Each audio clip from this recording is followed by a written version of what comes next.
빌라도가 이르되 진리가 무엇이냐 하더라. 이 말을 하고 다시 유대인들에게 나가서 이르되 나는 그에게서 아무 죄도 찾지 못하였노라.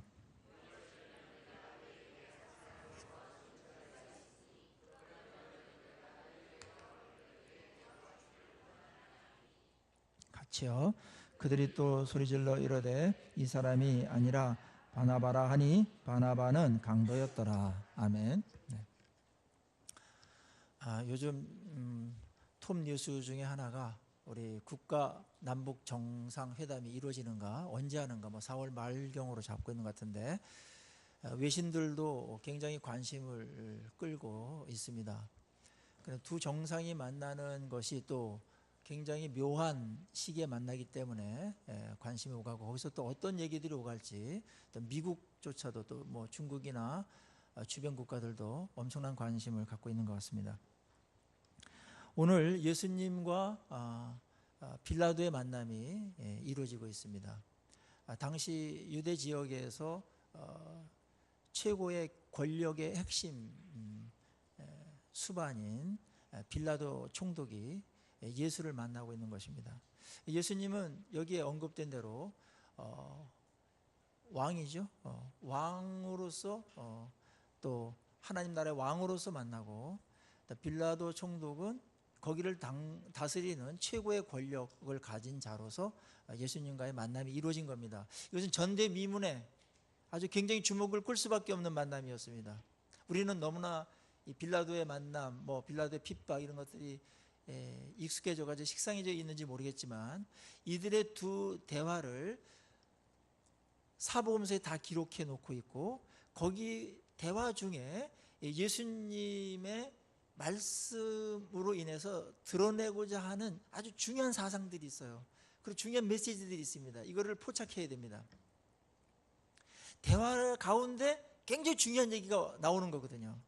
그냥 일반적인 설교나 강의를 통해서 예수님께서 많은 얘기도 하셨지만 특별히 이 권력의 최고 책임자와 당대 또 하나님 나라의 왕이 서로 만나가지고 무슨 얘기를 주고받았는가, 거기서 어떤 메시지가 오갔는가, 그것은 당연히 엄청난 관심을 끌 수밖에 없고 헤드라인을 장식할 수밖에 없습니다. 오늘 예수님의 이 만남은 물론 고발을 당해가지고 만나는 만남이지만 빌라도는 1대1로 만나서 이야기를 하고 대화를 나눕니다. 예수님께서 여기서 나왔던 주요 내용들은 하나님의 나라와 자신이 왕이라는 이 사건 두 가지 굉장히 핵심 주제를 이야기하고 부각시킵니다. 그러니까 대화를 통해서 빌라도가 그런 것들에 대한 질문을 하고 예수님께서는 그것을 질문을 받아서 예수님께서 원래 자신을 드러내고 싶으셨던 또 자신이 원래 갖고 있었던 그런 계획, 꿈, 그림 이런 것들을 이야기하는 계시하는 그러한 기회로 삼으십니다. 참 놀라운 지금 만남이 정상회담이 이루어지고 있는 겁니다. 그러면서 한쪽 나라는 힘과 권력, 군사력, 파워에 의해서 이끌어가는 하나의 로마라는 나라의 제국의 모습이 하나가 있고 예수님은 하나님의 나라의 왕으로서 그거랑 전혀 다른 뭔가 겉으로 볼 땐 초라하고 힘이 없어 보이고 뭐가 되겠나 그런 통치 수단을 갖고서 예수님이 지금 이야기하고 있는 것입니다. 우리는 요 사이에 껴서 무엇을 추구해야 되는가라는 질문을 받게 됩니다. 그리고 선택하셔야 됩니다. 자, 오늘 하나님 나라 관점에서 보면은 앞에 부분은 28절에서 29절에 보면은 이스라엘 백성들, 특별히 사내들인 의원들, 대제사장을 포함해가지고 이스라엘을 다스리는 권력층들이죠. 거의 삼권을 다 장악했으니까 절대적인 권력을 갖고 있었습니다. 이들이 예수님을 죄가 없는데도 고발합니다. 그러면서 6월절이 이제 얼마 안 남았으니까 자신의 몸을 더럽히지 않기 위해서 이제 그 구약에 나와 있는 의식을 따라서 이방인의 관사에 들어가지 않습니다. 그러니까 빌라도 총독의 관사가 있어서 거기서 신문을 하는데 거기에 들어가지 않아요. 이방인의 그런 관정에 들어가는 것이 자신들을 더럽힌다라고 생각을 했어요. 그러니까 종교적인 그 결례는 얼마나 철저하게 지켰습니까? 그런데 그들의 하는 모습은 완전히 더러운 일을 지금 다 하고 있는 거죠. 죄가 아닌, 죄가 없는 자를 죄를 뒤집어 씌워가지고 지금 정죄를 하고 있고, 그 다음에 그를 죽이려고 하는 그런 아주 무서운 그런 음모를 갖고서 예수님을 지금 넘겨준 겁니다. 예수님께 넘겨준 이것은 본인들이 다른 것들은 민사나 형사상 어떤 것들을 집행할 수 있지만 그 사형은 할 수 없었기 때문에, 사형은 로마 총독만이 할 수 있었기 때문에 예수님을 총독에게로 끌고 온 겁니다. 그들은 총독을 존경하거나 신뢰하지 않았습니다. 산헤드린 의원들은 이스라엘 애국자들이었어요. 그러니까 일제시대 때 항일운동을 하고 그 일본의 어떠한 그 식민지 그거를 아주 싫어하고 거부했던 그런 부류들인데, 예수님을 죽이기 위해서 그것도 다 내려놓고 불사하고 로마 총독에게로 온 겁니다. 그러니까 그들의 그 위선과 더러움이 얼마나 극에 달하고 있는가를 볼 수가 있습니다. 하나님의 나라가 이루어져야 될 성전에 있는 사람들, 대제사장을 비롯해 가지고 서기관 바리새인들, 이런 사람들이 만왕의 왕이신 예수 그리스도를 배척하고 있는 이 아이러니, 왕이 왔는데 왕을 배척해요. 왕의 통치를 받지 않아요. 왕을 오히려 죽이려고 그래요. 그게 국가와 국가가 만날 때 이루어지는 겁니다. 어떤 이념 싸움이 됐을 때 한쪽이 죽어야 돼요. 이 이념 싸움은 굉장히 무서운 거예요. 우리나라와 북한이 나눠진 것도 이념 때문에 나눠진 거거든요. 사상이 달라요. 그래서 하나님의 나라의 사상을 우리 배워야 되고, 이 땅의 사상이 어떤 건가를 우리 알아야 돼요. 어중간하게 있으면 안 됩니다. 이스라엘 백성들이 잘 믿을 때는 다윗 왕 때라든지 이럴 때 다윗 왕국은 정말 하나님의 나라를 잘 드러냈죠. 하나님 말씀에 의해서 다스림을 받았고 하나님께 영광을 돌리는, 그래서 하나님께서 놀라운 은혜와 또 복도 많이 받았습니다. 영적인 어떤 그런 부분이 되니까 다른 부분들도 사실은 화평하고 태평성대를 누리게 됐던 건데요. 그 이후에 이스라엘 백성들이 하나님을 사실상 형식적으로 섬깁니다. 그 말씀을 형식적으로 대합니다. 하나의 참고사항으로, 하나의 정보로, 하나의 그냥 이렇게 가십거리로 하나님의 말씀을 대하면서 예배가 하나님께 영광을 돌리는, 하나님 왕께 영광을 돌리는 그 예배가 사라져 버렸어요. 그냥 의식적으로 그냥 예배 드려주자, 예배 드렸으니까 드리자. 그리고 조금 괜찮은 사람들은 예배를 안 드리면 뭔가 좀 찜찜하고 뭔가 좀 왕으로부터 야단 맞을 것 같은 불길한 일이 벌어질 것 같으니까 드리기도 했고, 습관적으로 드리는 이런 것들이 이제 오랫동안 지속되면서 왕이 무시를 당했습니다. 하나님께서 엄청난 그 무시를 당했어요. 그래서 그러한 인격적으로 중심에서 우러나오지 않는 예배를 안 드렸으면 좋겠다, 그렇게 하나님께서 제안할 정도였으니까요. 성전문을 닫아버렸으면 좋겠다. 내가 그 성전에 마음이 없고 뜻이 없는, 중심이 사라져버린, 영혼이 없는 그러한 예배, 나 이제 신물이 난다. 고기 너희들 갖고 와서 제사 드리지, 고기는 너희들이나 먹고 말이나 잘 들어라. 내가 원하는 것은 순종이다. 이게 모든 선지서의 핵심 요약입니다. 근데 하나님의 말씀을 떠나면서 하나님 나라가 이루어져야 될 그런 성전에서조차 하나님 나라가 이루어지지 않고 세상의 어떤 나라가 그거를 지배하고 있었어요. 세상적인 사상들이 성전을 지배하고 있었습니다. 그래서 오늘 보십시오. 왕이 왔는데 왕을 죽이려고 그래요. 이거야말로 엄청난 반역이지 않겠습니까? 그래서 구약 때에도 계속해서 하나님 말씀을 떠나서 자기 멋대로 살아가는 그러한 형국을 가르쳐서 하나님의 나라라는 국가적인 측면에서 설명한 용어가 뭐죠? 반역이라는 겁니다. 그게 반역이 아니고 뭐겠어요? 우리나라에서 이제 자유민주주의 국가인 우리나라에서 주체 사상이라든지 그런 걸 학문으로는 연구할 수 있겠지만 그거를 신봉한다든지 그래서 우리 체제나 헌법을 무시하면서 운동을 벌이는 그룹이 있다면 그건 반체제죠. 그거는 용납될 수가 없을 거예요. 어느 나라든지 다 그래요. 학문으로는 그거는 돼요. 그렇지만은 그거를 자신들의 최고의 가치로 통치 수단으로 그거를 지지하고 운동을 하는 것에 대해서는 용납하기가 어려운 것 아닙니까? 근데 하나님의 나라와 세상 나라에도 이 부분이 있다라는 것입니다. 오늘 그거에 대한 엄청난 충돌이 지금 예수님하고 그 최고의 세상 권력을 가진 빌라도랑 만날 때 충돌하는 것이죠. 그러니까 거기서 굉장히 중요한 얘기가 나올 수밖에 없어요. 뭔가 충돌할 때 거기에 굉장히 숨어있는 굉장히 중요한 핵심적인 본질이 끄집어 나오게 되거든요. 그리고 실감이 나요. 하나님의 나라가 이루어지지 않았을 때 성전이 교회가 얼마나 더러워질 수 있는가, 얼마나 위선적이 될 수 있는가, 이거를 지금 사내들인 의원들, 대제사장들이 예수님을 모함하고 죄를 뒤집어 씌우고 죽이기까지 하는 그런 섬뜩한 그런 일들을 너무나 자연스럽게 태연하게 자행하고 있는 모습을 보게 됩니다. 하나님의 말씀 떠나고 예수를 떠났을 때 우리는 이만큼 타락해질 수 있다는 것을 보여주고 있는 것입니다.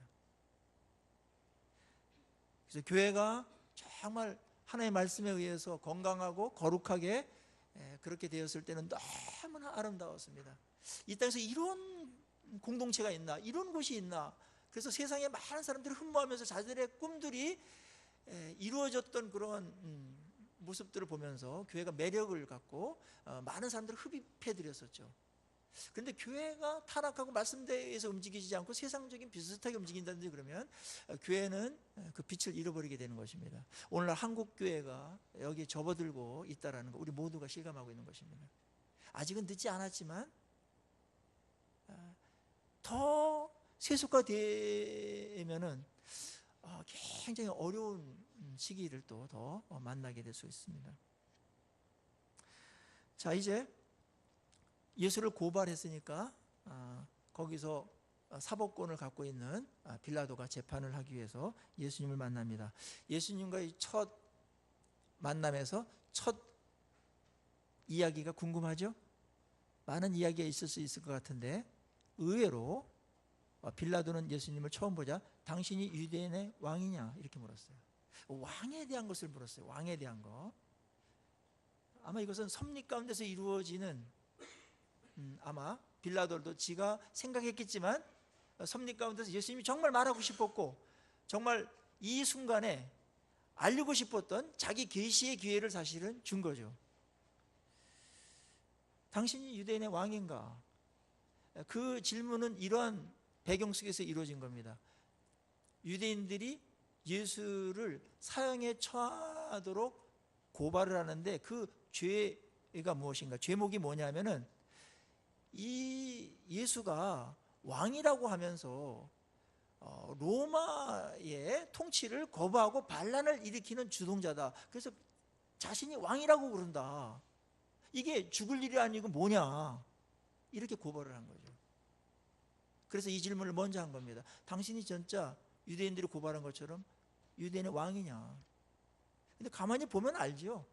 왕이 뭐 그렇게 초라하고 뭐 이렇게 힘이 없고 뭐 그런 모습으로 뭐 이렇게 온순하게 이렇게 양처럼 이렇게 앉아 있습니까? 그리고 빌라도는 바보가 아닙니다. 예루살렘, 특별히 유대 전 지역을 통괄하고 통치해야 되기 때문에 거기서 어떤 반란이 일어날 일이 있으면 다 정보를 수집하고 또 관찰하고 그래서 이미 정보를 다 알고 있어요. 그래서 빌라도가 다 알고 이런 질문을 하고 있기 때문에 32절에 예수님께서 이렇게 대답하신 겁니다. 이는 내가 스스로 하는 말이냐? 다른 사람이 나에 대해서 내게 한 말이냐? 이 말은 요약하면 그거예요. 당신이 다 알고 있지 않냐? 내가 이 세상 임금이 아니라는 것을, 내가 반체제 인사가 아니라는 것을 너희들이 그 정보망을 통해서 이미 다 알고 있는 건데 왜 묻냐? 이렇게 말한 겁니다. 그때 이야기가 좀 더 진전되죠. 빌라도가 대답하여 이르되 내가 유대인이냐? 네 나라 사람들과 대제사장들이 너를 내게 넘겼으니 내가 무엇을 하였느냐? 그때 예수님께서 굉장히 중요한 이야기를 하게 됩니다. 왜냐하면 나라에 대한 것을 언급했기 때문에, 왕이 있으면은 어떤 나라냐가 규명되어야 되지 않겠어요? 그러면 당신이 추구하는 나라는 뭡니까? 이렇게 물은 겁니다. 예수님이 이거 말하고 싶었던 부분이거든요. 자, 36절은 엄청나게 중요한 예수님의 발언이에요. 예수께서 대답하시되 내 나라는 이 세상에 속한 것이 아니니라. 만일 내 나라가 이 세상에 속한 것이었더라면 내 종들이 싸워 나로 유대인들에게 넘겨지지 아니하였으리라. 이제 내 나라는 여기에 속한 것이 아니니라. 이렇게 선을 긋습니다. 로마를 무너뜨린다든지 이스라엘 백성들을 해방시켜서 정치적인 해방을 시키는 게 내 나라가 아니다. 나는 나라를 갖고 있다. 내가 그 나라의 왕이다. 그리고 나는 그 일을 하고 있다. 지금 그것까지는 시인합니다. 그렇지만 이 땅에서 로마를 전복시킨다든지 그런 류의 성격의 나라가 아니다. 하나님의 나라고 하늘나라다. 여기서 하나님의 나라 그러면 이 땅에서 그러면 아무런 연관성이 없는가? 그거를 말하는 게 아니고 연관성이 있습니다. 그렇지만 성격이 전혀 다른 나라다. 그런 얘기를 지금 하고 있는 것이죠. 자, 오늘 하나님의 나라라는 이 핵심어가 나왔기 때문에 이 부분을 조금 더 설명할 필요가 있어요. 예수님은 다 인식하고 압축돼서 말했던 것이고 많이 말할 수 없는 상황이었기 때문에 이거는 이제 설교자들이 해줘야 되는 일들이죠. 자, 하나님의 나라는 성경의 주제이고 핵심 가치입니다. 이 하나님의 나라를 세우려고 하는 것이 에덴 동산의 창설이었어요. 에덴 동산은 완벽한 하나님의 나라를 세운 그런 일이었습니다. 근데 거기 죄가 들어오면서 하나님의 말씀이 왜곡되어지고 말씀에 순종하지 않으면서 반역이 일어난 거죠. 인간 측에서 반역이 일어난 거예요. 그래서 하나님의 나라의 통치가 제대로 이루어지지 않게 된 겁니다. 그래서 이제 하나님은 다른 방법을 써가지고 노아의 심판을 하고 그랬는데 바벨탑을 또 세워가지고 인본주의적인 그런 나라를 인간들이 세우려고 그랬어요. 인간 중심적인. 그러면서 하나님이 제외됩니다. 우리끼리 한다. 인간끼리 할 테니까 하나님은 좀 이렇게 저쪽 구석에 계십시오. 이게 이제 타락인데요. 그리고 하나님의 원래 하나님이 온전히 통치하시고 축복하시고 하나님의 말씀에 의해서 다스려지고 하는 하나님께 우리 영광을 돌리는, 또 하나님께 우리를 보호하시고 모든 것들을 정말 영광스럽고 아름답게 존귀하게 다스려지는 그 일들을 하고 싶으신데 예수님도 여기서 지금 제외되고 있지만 하나님을 제외시켜버린 거예요. 그게 바벨탑 사건이었습니다. 하나님의 가말 둘 리가 없죠. 왜냐하면 하나님의 나라에 반역하는 일이었기 때문에 하나님의 큰 그림에 치명적인 그런 지금 장애 요인이 되어버렸기 때문에, 그래서 바벨탑 사건을 하나님께서 가만두지 아니하시고 그거를 무너뜨려 버립니다. 그래서 이제 하나님께서 셈족을 통해 가지고 한 명을 불러내시죠. 그게 아브라함을 불러내서 새로운 나라를 만들겠다라는 게 창세기 12장 1절, 2절, 3절입니다. 그리고 그 나라의 성격이 뭐냐? 복된 나라가 될 거다 이겁니다. 만민에게 복된 나라를 만들 거다. 그게 이제 이스라엘이라는 나라가 탄생하게 되고, 이스라엘은 아브라함에게 주어졌던 그 언약, 하나님의 그 이념, 그것을 실현하기 위해서 만든 건데 어느 정도 또 잘 되다가 족장 시대까지 어느 정도 되다가 그 다음에 이제 사사 시대를 지나서 왕권으로 들어가 가지고 어려워지고, 그 다음에 최고로 하나님의 나라의 그림이 그래도 가장 많이 성취된 시대가 있었으니 그 나라가 언제입니까? 다윗 왕국이었습니다. 그래서 아브라함과 다윗의 자손, 예수 그리스도 세계라, 그거는 하나님의 나라와 왕국을 염두에 두고 한 아주 굉장히 핵심적인 인물들만 지금 소개하고 있는 겁니다. 그러니까 하나님의 그림은 뭐예요? 하나님의 나라를 세우는 거예요. 인간을 만들어 놓고 하나님의 나라를 온전하게 세우는 거, 그게 하나님의 궁극적인 그림이고 계획이고 비전입니다. 거기 이제 인간이 반역이 들어왔고 죄가 들어와가지고 그걸 치유하는 작업, 해결하는 작업이 바로 예수님께서 십자가로 죽으시는 이 작업까지 있었어야만 되는 것이고, 그래서 우리를 구원해내서 하나님의 백성이 되게 하고 거듭나게 해가지고 하나님의 백성이 되게 하는 이 일들 시작해서 마지막 날 계시록에 하나님의 나라가 완전히 이루어지는 그곳까지 이제 이어지도록 하려는 것이 이제 그 신구약 전체의 맥락이고 그림입니다. 그러니까 우리가 어떤 예수를 믿을 때 어느 한 부분도 중요한데, 큰 그림을 갖고서 이게 어떠한 성격인가, 큰 그림 안에서 보는 이 관점을 꼭 가져야 되는데, 하나님 나라 관점으로 성경을 보시고 오늘의 역사도 보고 교회도 보셔야 돼요. 그렇지 않으면 정확하게 그 의미와 내용들을 포착하기가 어려워요. 큰 그림을 갖고 있으면 조금 빗나가더라도 방향만 맞으면 갈 수가 있거든요. 우리 그림 찾을 때도 한 도시를 딱 이렇게 그림 그려놓고 어디다 그러면 약간 틀리더라도 방향 맞으면 찾아갈 수 있잖아요. 근데 그림을 모르면 엄청나게 헤매게 되는 거예요. 예수님께서 계속해서 하나님의 나라에 대해서 또 얘기하는 겁니다. 그리고 37절에 그러면 내가 왕이 아니냐, 예수께서 대답하시되 그때 아주 분명하게 말씀하세요. 내 말과 같이 내가 왕이다, 하나님 나라의 왕이다, 내가. 자기 계십니다. 예수님의 정체성 중에 가장 어울리는, 그리고 많은 것들을 담고 있는 게 예수님은 왕이라는 겁니다. 내가 이를 위해서 태어났다, 하나님 나라를 위해서 내가 왕의 역할을 하기 위해서 이 땅에 태어났다, 성탄절이 이거를 위해서 온 거다 내가. 그리고 이 세상에 온 것도 하나님 나라의 통치, 하나님 나라를 세우기 위해서 내가 왕으로 온 거다, 그렇게 분명히 말씀하고 있습니다. 자, 그러니까 예수님의 이 발언을 통해서 우리가 예수님과의 관계를 조금 더 잘 좀 정립을 하는 게 필요한데요.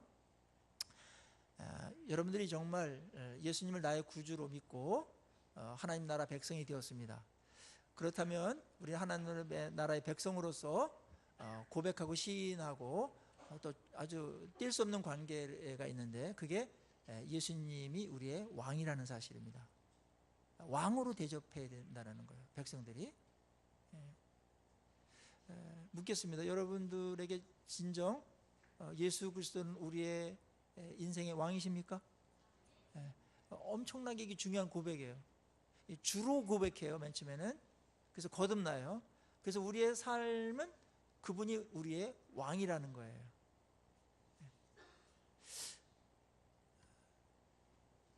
왕이라면은 우리가 그분께 해야 될 일들이 몇 가지 분명한 게 있죠. 하나는 그분의 왕으로서의 권위를 인정해야 되는 것이고, 그분이 진짜 왕이라면 그분의 다스림을 받아야 되는 것이죠. 통치 안에 들어와 있어야 되는 것이죠. 그렇죠? 그 통치가 무엇에 의해서 이루어져요? 예수님께서 이어가십니다. 다시 한번 37절 예수님의 말씀 읽어보겠습니다. 내 말과 같이 내가 왕이니라. 내가 이를 위하여 태어났으며 이를 위하여 세상에 왔나니 곧 진리에 대하여 증언하려 함이로라. 무릇 진리에 속한 자는 내 음성을 듣느니라. 자, 예수님이 왕이다 하시고 통치 수단을 모르다가 그 하나님의 나라를 다스린다고요? 무엇을 통치 수단으로 해가지고? 진리로. 그래서 내 진리를 가르치러 왔다. 예수님 자신이 진리였고 예수님의 말씀이 진리고 성경이 진리죠. 왜냐하면 하나님의 나라가 되기 위해서는 국가가 있었는데 실제로 그 나라가 운영되어지고 실제적인 명실상부한 하나님의 통치가 이루어지는 하나님의 나라가 되기 위해서 예수님께서 꼭 우리에게 가르쳐 줘야 될 게 있었어요. 그게 뭐냐면은 진리를 가르쳐 줘요. 진리로 통치하시니까. 그래서 성경은 창세기서부터 계시록까지 계속해서 말씀하는 겁니다. 왜냐하면 하나님의 백성인 신분인데 말씀을 모르면 무식해가지고 통치를 온전히 받을 수가 없어요. 그 상태에 떨어지면 안 됩니다. 그래서 말씀을 주야로 묵상해야 됩니다. 우리의 성장도 그렇게 되고 영적 양식이기도 하지만 큰 흐름에서 또 다른 측면에서 하나님의 실제적인 통치가 이루어지기 위해서는 말씀을 알아야 되지 않겠습니까? 뭐 법을 모르면 법 어기기 쉽잖아요. 그런 것처럼요. 그리고 하나님의 이 권위와 왕권을 인정하는 행위 중에 하나가 그게 하나님의 말씀을 높이는 거죠. 그게 그분을 왕으로 모시는 행위이기 때문에 성경을 중요하게 여기고 권위 있게 여기고 또 순종하기 위해서 받아들이며 말씀을 사랑하는 것은 그 통치자를 사랑하는 것이고 신뢰하는 것과 연결되어 있습니다.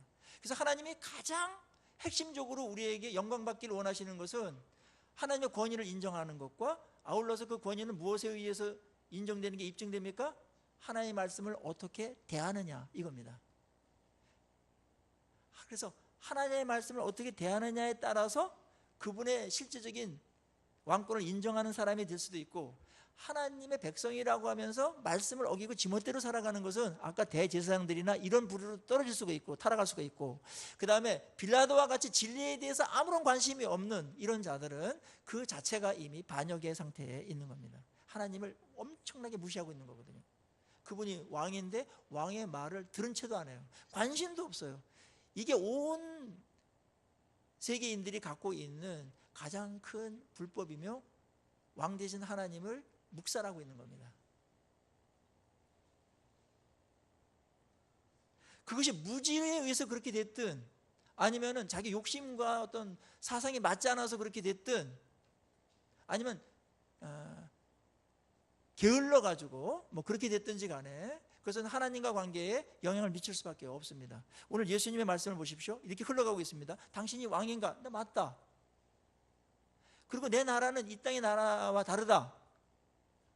이 땅의 나라는 지금 빌라도 당신이 로마가 다스리는 그 제국들의 통치 힘으로다가 밀어붙이지 않냐. 힘에 의해서 통치를 하지. 근데 내 나라는 힘에 의해서 통치하지 아니하고 대신 뭘로 통치한다? 진리로 통치한다. 말씀으로. 그래서 이 땅에서 하나님의 나라는 약해 보입니다. 뭔가 파워가 없어 보여요. 그래서 교회가 자꾸 뭔가 파워풀하게 뭘 이렇게 힘을, 세상적인 힘을 자꾸 구축하고 재정도 많아지고 뭐도 좀 크게 뭔가 이렇게 좀 힘도 과시하고 싶고 이런 욕구들이 계속 꿈틀대는데 예수님의 생각과 방법과 맞지 않습니다. 진리에 의해서 이 땅은 다스려야 되고 그 진리가 통치수단이다. 그래서 하나님의 나라가 완성되는 것은 가루 서말에 누룩이 딱 들어가 있는데 누룩이 약한데 그게 말씀에 의해서 계속해서 그 생명력을 하고 그래서 떡반죽 전체 국가죠. 로마 뭐 이런 나라들 다 그 말씀에 의해서 통치되게 만든다.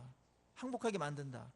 이게 예수님의 통치 방법이었는데 이 종들이 그 핵심 참모들이 이걸 몰라버리면 안 맞는 거예요. 예수님하고. 예수님은 십자가의 죽으심으로 하나님의 나라를 만들려고 하는데 나는 안 죽고 어떻게든지 폼나면서 막 하려고 하는 이런 욕구들이 십자가와 그 방법에 맞지 않아요. 왕의 통치 방법, 왕이 무엇으로 하나님 나라를 세우려고 하는가, 왕의 뜻이 무엇인가, 우리 종들은 정말 최고의 관심사를 갖고 거기에 맞춰야 됩니다. 우리 나름대로 열심히 하는 게 그래서 위험한 겁니다. 열심은 중립적인 가치가 있어요. 예수님과 맞으면 그거는 굉장히 가치가 있는 거지만 예수님과 안 맞는 방법에서 열심히 내면은 그거는 반역입니다. 그래서 예수님을 알아가고 말씀을 알아가고 분별력 있고 성숙해지는 게 우선이고 doing은 나중에 하는 겁니다. 그 아는 것만큼 하는 겁니다. 오늘 예수님께서 강조하신 것은 진리에 의해서 통치한다. 그거였습니다. 그러니까 우리가 오늘날 하나님 나라 백성으로서 이 땅에서 해야 될 가장 중요한 일은 진리를 계속해서 알아가는 일입니다. 말씀을 사랑하고 말씀을 깨닫고 말씀에 의해서 우리의 삶이 통치되도록 그렇게 하는 겁니다. 많은 세상적인 기준들이 있는데 그 제국이 만든, 민주주의가 만든, 자본주의가 만든, 인본주의가 만든 그런 기준들이 많이 있어요.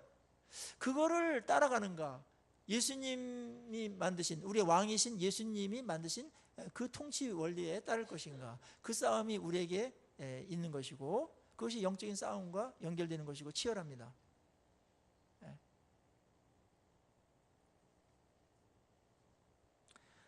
자, 하나님의 나라에 대해서 요한복음에서 맨 처음에 언급한 구절이 니고데모와의 대화였습니다. 그는 사내들인 의원이었었죠. 권력을 좀 가진 자였고요. 유대인을 대표하는 잘 나가는 사람 중에 한 명이었습니다. 그가 예수님을 찾아왔을 때 예수님께서 그에게 다짜고짜로 말한 게 그거였습니다. 내가 물과 성령으로 거듭나지 아니하면 하나님 나라에 들어갈 수 없다고 그랬습니다. 그때 하나님의 나라를 처음 언급합니다. 예수님의 관심은 하나님의 나라 백성이 되는 거였어요. 이 사람은 뭐 예수님이 선생님이고 기적을 많이 베푸니까 궁금해가지고 왔어요. 도대체 이게 어떻게 해서 이루어진 건지 그걸 배우려고 왔습니다. 그때 예수님께서 그에게 한 말은 뭐냐면, 너 하나님의 나라 백성이 되는 게 우선이다. 그것은 거듭남으로 되는가, 성령과 말씀으로 거듭나지 않으면 하나님 나라에 들어갈 수도 없는데, 하나님의 나라에 관해서 암만 많이 알면 뭐하냐, 네가 백성이 아닌데 그거부터 해라, 그렇게 말한 것입니다. 니고데모와의 대화에서 굉장히 하나님의 나라에 어떻게 들어갈 수 있는가, 하나님 나라 백성이 어떻게 되는가를 이야기했습니다. 오늘 이 부분부터 우리가 좀 정리를 하고 마쳐야 될 것 같아요. 우리 하나님의 나라에 아무나 들어가는 것이 아니죠. 분명한 절차가 있습니다. 그게 뭐냐면 예수 그리스도를 나의 구주로 시인하고 믿음으로 받아들이는 겁니다. 그때 우리 안에서 성령에 의해서 뭐가 돼요? 거듭남이 이루어져요. 새 창조가 일어나서 하나님의 백성이 되는 것입니다. 오늘 여러분에게 예수님이 나의 구주인 것을 이 시간에 다시 한번 여러분에게 정말 고백하고 또 마음으로 시인하기를 간절히 축원합니다. 이거 아무나 할 수 없는 거예요. 그러면 하나님의 백성이 됐어요. 이제 빌라도와의 만남에서는 하나님의 백성이 무엇으로 살아가는가, 진리로 살아가는 게 하나님의 나라 백성이다. 예수님께서 그걸 위해서 이 땅에 오셨다. 그래서 말씀이 우리에게 생명과 같은 것입니다. 하나님의 나라를 위해서 이 말씀은 엄청나게 중요한 것이에요. 사탄은 어떻게든지 하나님의 나라를 파괴하려고 말씀을 왜곡 변질시킵니다. 뭐 아주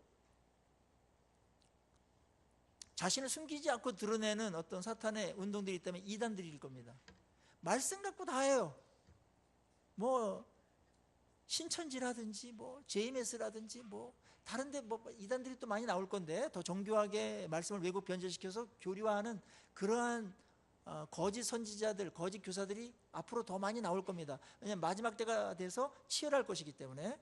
그래서 이때일수록 말씀을 많이 상고하고 말씀을 읽고 깨달아야 됩니다. 아직도 성경을 일독을 못하신 분들은 이번 기회에 꼭 이렇게 정독하면서 일독을 읽는 그런 일들 하시기를 바랍니다. 말씀 없으면 장수 없어요. 영적인 싸움을 너무나 만만하게 보시면 안 됩니다. 그러다 다 넘어갑니다. 아니, 이 진리를 위해서 주님께서 오셔서 진리를 통치하시는데 적어도 이거를 몇 번은 읽으셔야 되지 그래요. 성경은 주야로 묵상하라 부른 겁니다. 우리 그냥 문자 그대로 그냥 받아들여서 그렇게 해야 돼요. 그래서 큐티도 하고 묵상도 하고 설교도 듣고 소그룹으로 성경 공부도 하고 이렇게 해야 됩니다. 이것에 의해서 하나님 나라가 질이 결정돼 버려요. 통치 영역이 달라집니다. 그리고 이것은 하나님의 통치 수단이기도 하지만 이 말씀을 우리가 순종하면서 묵상하면서 내 거로 만들 때 하나님께서 그 백성들에게 주시고자 하는 놀라운 일들이 이 말씀 순종 가운데서 축복으로 주어집니다. 그게 인간이 이제 지혜로워진다든지 아니면 감정이나 어떤 의지나 지성이 굉장히 회복된다든지 굉장히 인격이 아주 엄청나게 성숙되고 변화된다든지 그게 이 말씀에 의해서 이루어지는 것이고, 그것을 하나님의 나라 백성답게 만드는 일들이 이 말씀에 의해서 이루어지는 겁니다. 우리가 어떤 말씀을 순종해서 그냥 법이나 지키고 이게 아니고, 하나님은 하나님 나라를 만들어야 되는데 백성이 죄에 의해서 너무나 망가져 버렸기 때문에 말씀에 의해서 회복시키는 일을 먼저 해야겠다, 이렇게 주님께서 말씀하시는 것이고, 그래서 주님이 이 땅에 말씀으로 오시고 말씀을 가르치고 말씀에 의해서 너희들 회복시키고 하나님의 백성으로 말씀에 의해서 살도록, 말씀의 사람이 되도록 하겠다, 하나님의 형상을 말씀에 의해서 회복시켜 주겠다, 이렇게 예수님께서 그림을 그리고 목표를 그린 겁니다. 그리고 그것을 적극적으로 지원하고 능력을 주고 깨닫게 하고 살도록 하는 게 뭐죠? 변화시키고 새 창조를 만들어내는 게 뭐죠? 말씀에 의해서 성령께서 하시는 겁니다. 성령께서 일을 계속 하시는 겁니다. 오늘 여러분에게 말씀이 이해되어지고 깨닫게 되어지고 이렇게 동의가 이루어지고 이 말씀을 받아들이는 분들이 있다면 성령께서 지금 여러분에게 역사하고 있는 거예요. 그렇지 않으면 안 들어와요, 말씀이. 그리고 하나님의 나라는 이 말씀을 받은 사람이 말씀에서 변화되어지고 말씀을 나눠주면서 하나님의 나라가 확장되어지고 건강하게 세워지는 것입니다. 자, 그것은 약해 보여요. 뭐야 저게? 이렇게 할 수 있어요. 그런데 보세요. 지금 2000년이 지났기 때문에 평가가 가능하죠? 그때 최고의 권력을 갖고 있었던 빌라도나 시저나 로마 제국들, 힘에 의해서 힘을 진리로 생각했거든요. 그것에서 통치했어요. 근데 한때 잘 되는 것 같았어요.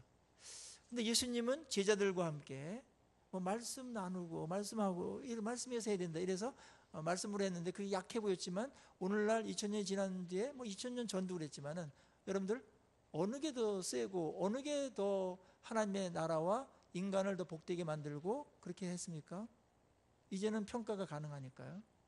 말씀이었습니다. 권력이 아니었습니다.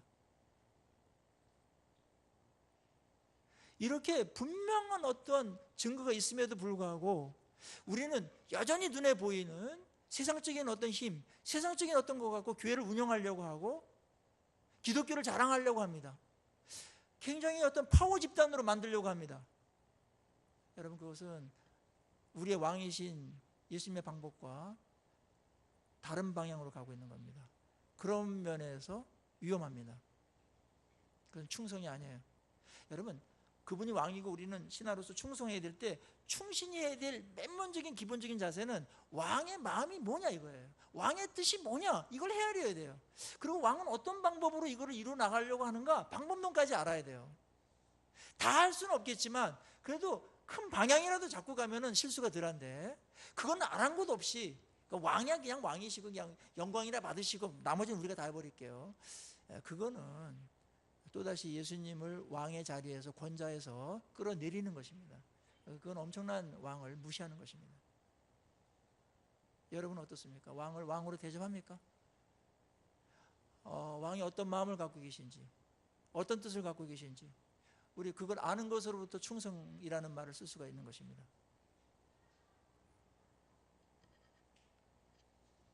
오늘날 예수님은 왕이라고 그렇게 불려지고 있지만 어느 부분에서는 철저하게 왕이 아닌 것처럼 여겨지는 수모를 당하는 부분들도 있을 수 있습니다. 교회 안에서조차 그분이 나의 진정한 왕이신가 전 영역에서 우리 이 시간에 같이 고난주간을 앞두고 우리를 그토록 사랑하셨던 그 왕을 다시 한번 묵상하고 제대로 이왕 섬길 거 제대로 충성하고 제대로 섬기시기를 간절히 바랍니다. 그분이 왕이기 때문에 우리를 통해 가지고 하나님의 나라 이루시기를 원하시고, 뿐만 아니라 우리는 충성만 하고 그분의 말씀만 듣고 그러는가, 그것도 축복이지만 최고의 인간이 살 수 있는 최고의 그런 방법이지만 그분이 왕이 됐다라는 것은 이런 면도 있는 거예요. 그분이 우리를 보호하세요. 왕이시기 때문에 자기 백성을 빼앗기지 않아요. 어느 다른 외부 세력이 들어와가지고 자기 백성을 침략한다든지 해한다든지 볼모로 잡고 포로로 잡혀간다든지, 그럼 왕이 화가 나는 겁니다. 가만 안 있습니다. 그래서 그분이 최고의 권력을 가지신 분이기 때문에 그분의 백성이 된다라는 것은, 그분을 왕으로 모신다라는 것은 우리의 안전은 이미 끝난 겁니다. 안전은 이미 확보되고 가는 겁니다. 그 다음에 그분이 우리에게 필요한 것들 공급해 주시고요. 우리 백성들, 자기를 따르는 백성들을 정말 하나님께서 원래 우리에게 만들어 놓고자 했던 그런 아름답고 존귀한 존재로 그렇게 통치합니다. 그분의 영광스러운 통치 안에 들어가기만 한다면 그걸 우리가 맛보게 되는 것이죠. 가장 맛보기 쉬운 것이 바로 이 시간, 예배 시간입니다. 그분이 우리의 왕이시고 그분이 우리를 영광스럽게 통치해 주시는구나. 우리를 부려먹거나 군림하는 것은 세상 사람들이 하는 것입니다. 그분이 우리를 얼만큼 사랑했는지, 왕이시지만, 창조주시지만 이 땅에 우리의 죄를 대속하시기 위해서 이 수모를 당하시잖아요. 다 당하세요. 우리를 사랑하셔서 그 백성들을 구원하시려 십자가에 자기를 내어 던집니다. 왕이신데. 그 정도의 사랑을 베푸는 왕이라면, 이런 왕이 있다면, 또 능력도 무한하시고 지혜도 많으시고 이런 사랑을 갖고 있다면 우리는 완전히 횡재한 거죠. 하나님의 백성이라는 것이 이런 모든 것들을 포괄하고 있는 것입니다. 그리고 마지막 날 예수님께서 왕으로 재림하실 때는 그동안에 아주 절제하셨던 이 물리적인 힘, 이런 파워, 이런 것들을 이제 줄이지 아니하시고 천군 천사를 대동하고 심판하게 될 겁니다. 하나님 나라가 그때 왕국이 완성될 겁니다. 그게 요한계시록 21장의 메시지 아닙니까? 그때 왕이 왔을 때 우리를 높이시고 우리를 영광 가운데 앉히시고 우리도 같이 왕노로 타리라, 이렇게 말씀하시고 있습니다. 그러니까 하나님 나라의 왕국이 지금 눈에 보이지 않고 약하게 진행되는 것 같지만 이 역사는 하나님의 나라 완성을 향해서 가고 있는 것이고, 거기에 우리가 이 시대의 한 부분에 부름받아서 하나님의 백성으로서 하나님 나라 건설에 좀 부름받고 쓰임받고 있는 것이죠. 이게 존귀한 겁니다, 우리 인생이. 그래서 우리의 싸움은 질 수가 없어요. 예수님이 왕이신데 그 백성이 지는 것은 그건 있을 수가 없는 일이잖아요. 그래서 요한계시록에 로마가 막 지배했을 때, 제국이 막 지배했을 때 조금만 참아라, 너희들 이긴다. 지금 진리로 하기 때문에 우리가 그렇지, 우리가 물리적인 힘이 이게 없어서 그런 게 아니다. 아수르 왕이 쳐들어왔을 때 천사 한 명이 18만 5천 명을 죽이지 않았냐.